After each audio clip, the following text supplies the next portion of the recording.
काही पावलं गेलीत. पत्नीनं पाहिलं अंघोळीला पाणी काढून ठेवलेलं आहे. भंडारेकर निघाले कुठे. आपल्या नवऱ्याला आवाज दिला, हो निघालात. आवाज दिला, अहो निघालात कुठे. भंडारेकर एक क्षणभर थांबले. हीच गोष्ट अशीच्या अशी रामचरित्रात सुद्धा पाहायला मिळते. अशीच गोष्ट रामचरित्रात सुद्धा पाहायला मिळते. लीळाचरित्रा मात्र मधली मात्र अजून एक थोड्या अर्थानं वैशिष्ट्यपूर्ण आहे. रामचरित्रातली उर्मिला थांबताना दिसली 14 वर्षाकरता. उर्मिला लक्ष्मणाची वाट 14 वर्ष पाहत होती. जेव्हा रामचंद्रांचा वनवास संपला आणि परतीला अयोध्येमध्ये रामचंद्र आले, 14 वर्षाचा वनवास पाहिला. लीळाचरित्रातली ही उर्मिला मात्र अवघं आयुष्य वाट पाहणारी आहे. निळभट्ट भंडारेकर करता आपल्या नवऱ्याला आवाज दिला, अहो निघालात कुठे. भंडारेकर वळाले.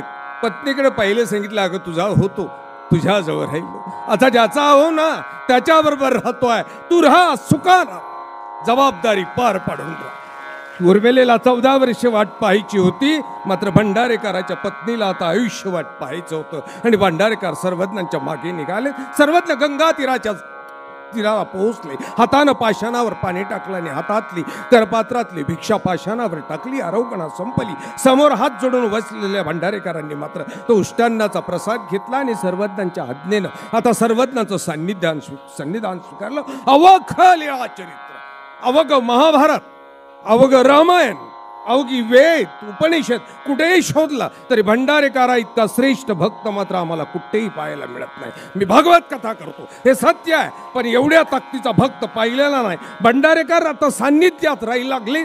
देवानं ज्याचं वर्णन करावं, देवानं ज्याची डोळ्यात आसू आणून त्याचं वर्णन करावं, की 16 वर्षाच्या सान्निध्यात भंडारेकरांनी एक क्षण सुद्धा आपली पाठ दिसू दिली नाही. 16 वर्षाच्या सान्निध्यात एक क्षणभरही देवाला पाठ दिसू दिली नाही. भंडारेकरांचं सन्निधान सुरुवात झालं. एक दिवस उगवला. भंडारेकर आता भिक्षेला निघाले होते. सर्वज्ञांनी आवाज दिला, निळभट्ट गावात जाल. काही आश्चर्य पाहिलं तर बोलू नका. हा नाही बोलणार. आणि भंडारेकर आता गावामध्ये भिक्षेला गेली. बेस ओलांडली. लांबनं पाहिलं शाळा भरलेली होती. मुलं शाळेत शिकत होती, शिक्षक शिकवत होती.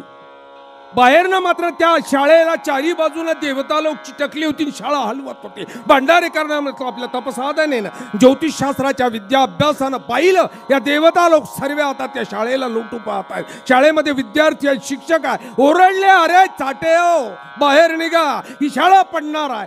धावली सर्व विद्यार्थी पळाली, शिक्षक पळाली आणि धाडकन शाळा कोसळली. अवघ्या गावाला मात्र मोठा आश्चर्य आणि आनंद झाला की या विद्वान माणसामुळेच आपली मुलं वाचली. अवघ्या गावात आता भंडारेकराचं पूजन सुरुवात झालं. लोक कुंकुम तिलक लावत होते, गळ्यात पुष्पांच्या माळा घालत होती, मिष्टान्नाची भिक्षा वाढत होती. अवघ्या गावात निळभट्ट भंडारेकराचं स्वागत झालं. आणि भंडारेकर आता भिक्षेची झोळी घेऊन परत आले. कपाळाला टिळा आहे, झोळी हातात आहे, चेहऱ्यावर प्रसन्नता आहे. सर्वज्ञांपुढे दृष्टीपूत करण्याकरता ती झोळी भंडारेकरांनी केली. भंडारेकरांची ती झोळी सर्वज्ञांनी पाहिलं.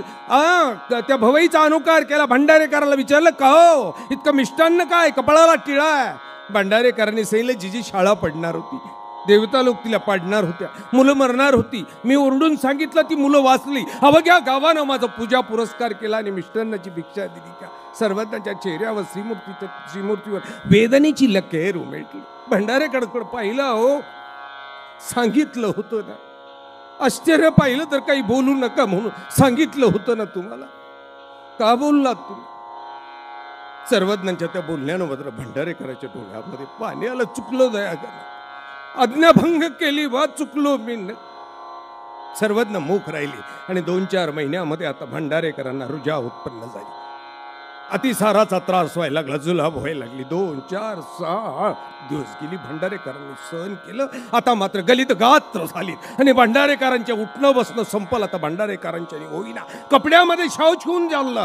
मला सांगा सज्जनो, कुठल्याही कथेमध्ये कुठल्याही देवाने हे काम केलं आणि कुठल्याही भक्ताची इतकी पात्रता नाही की देवाने शौचाची कपडे सोडावीत, गंगेवर धुवायला न्यावीत, परत वाळवावी आणि त्या भक्ताला नेसवावीत. एवढ्या ताकदीचा भक्त आम्हाला कुठे पाहायला मिळाला नाही आणि इतका मोठा देव आम्हाला मिळाला नाही. माझा देव श्री चक्रधर मात्र शौचानं भरलेली भंडारेकराची वस्त्र सोडायचा, धुवून आणायचा, वाळवायचा, परत नेसवायचा, परत जायचा. दिवस 2-4 पुढे सरकली. आता मात्र सर्वज्ञांच्या लक्षात आलं, भंडारेकराच्या लक्षात आलं, तो शेवटचा क्षण जवळ आला होता, श्वास मंद झाला होता, नाडीची ठोके कमी झाली होती. सर्वज्ञांनी भंडारेकराचं डोकं आपल्या मांडीवर घेतलं, कपाळावर हात ठेवला. गैवरलेला देव भंडारेकराला भंडारेकर हो, काल वंचना करू, तुमचा मृत्यू थांबू का हो.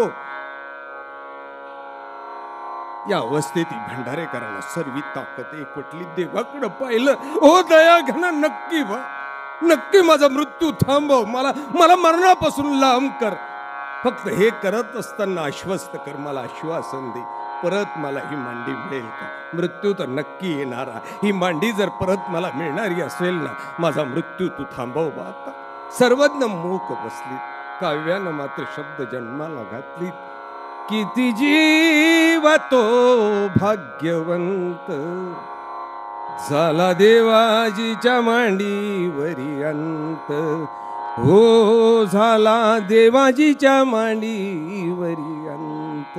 मांडी मागितली, या मांडीनं मोठा चमत्कार केला. हे खूप वेळ नाही बोललो, या मांडीनं मात्र मोठा चमत्कार केला. बघा, मी भागवत कथा करतो, माझ्या नाशिकची, माझ्यावर प्रेम करणारी, अफाट अशी प्रेम करणारी माणसं इथं हजर आहेत. आमचे नाना आहेत, आमचे साहेब असतील, बाळासाहेब असतील, आमचे नाना आहेत, प्रकाश शेठ नानावरे आहेत. महानुभाव पंथाला समर्पित केलेली इथं असलेली वासनिक मंडळी आहेत, अरुण भाऊ आहेत, आमचे अप्पा आहेत. इतरांची मला नाव येत नाहीत. मग जावळे साहेबांकडे आम्ही गेलो. कुठलेही आमदारकी अंगात नसलेला माणूस आहे, कुठलीच आमदारकी नाही, त्याच्यात फक्त माणूस आहे. माणसातला माणूस जेव्हा पाहतो ना आपण, त्यावेळेला खरं काळजाला पीळ पडतो. हा महानुभाव आहे. या मांडीनं मोठा चमत्कार केला. मांडी मोठी चमत्कारी काय, पण लक्षात घ्या, मी महाभारत घडलं, मी भागवत कथा करत असताना लोकांना सांगतोय, बाबा रे, महाभारत श्रीकृष्णानं घडवलं नाही, त्याच्यावर आरोप का करताय विनाकारण. आमच्या ताई आहे, आमची मायमावली खऱ्या अर्थानं, नांदगावकर ताई इथे आमच्या नाशिकच्या. तुम्ही श्रीकृष्णावर आरोप करता. खुशाल एक श्लोक बदलून टाकला, यदा यदा धर्मस्य ग्लानिर्भवति भारत अभ्युत्थानम अधर्मस्य तदात्मानं सुजाम्यहं परित्राणाय साधूनां विनाशाय च दुष्कृतां धर्म संस्थापनार्थाय संभवामि युगे. हे वेड्या, संभवामि युगे युगे. हो, प्रत्येक युगामध्ये जेव्हा जेव्हा अधर्म फोपावतो, धर्माचा नाश होतो, युद्ध करण्याकरता मी अवतरत नाही. संभवामी, माझी संभावशीलता तिथे असते. मी अवतरित होतो फक्त युद्ध करण्यासाठी नाही. आणि म्हणून कृष्णाने युद्ध घडवलं असं म्हणता येणार नाही. नक्कीच द्रौपदीने युद्ध घडवलं नाही, ते भीमानं घडवलं नाही, अर्जुनानं घडवलं नाही, दुर्योधनानं घडवलं नाही, ते भीष्मानं घडवलं नाही, धृतराष्ट्रानं घडवलं नाही. हे युद्ध मांडीनं घडवलं, एका मांडीनं. हो, ही मांडी जर मध्ये आली नसती ना, युद्धच झालं नसतं. हो, ही मांडी, या मांडीनं युद्ध घडवलं. दुर्योधनानं मांडी उघडी केली, थोपटली.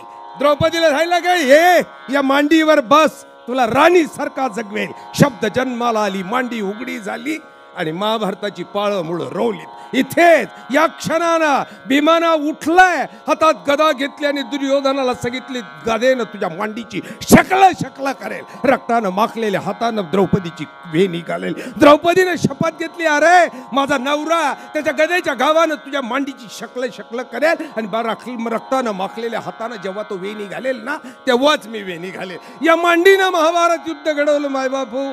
त्याच मांडीनं जीवमात्राला अभय दिलं. ज्या सर्वज्ञांची आज अवतार दिन साजरा करतो ना, ती सर्वज्ञ त्या डोंगरामध्ये, त्या सालबर्डीच्या मस्त बसलेल्या आहेत, मांडी घालून बसलेली आहेत. माणसाला घाबरलेला ससा मांडी ठोकून पैज जिंकण्याची. बघा तुम्ही ती मांडी, ही पारधी मांडी ठोकून पैज लावलेली होती त्यांनी, आम्ही जिंकू म्हणून. जी मांडी ठोकून सशाला मारायला धावली होती ना, तो सखा मात्र सर्वज्ञांच्या मांडी खाली गेला आणि सर्वज्ञांनी सशाला अभय देऊन टाकलं.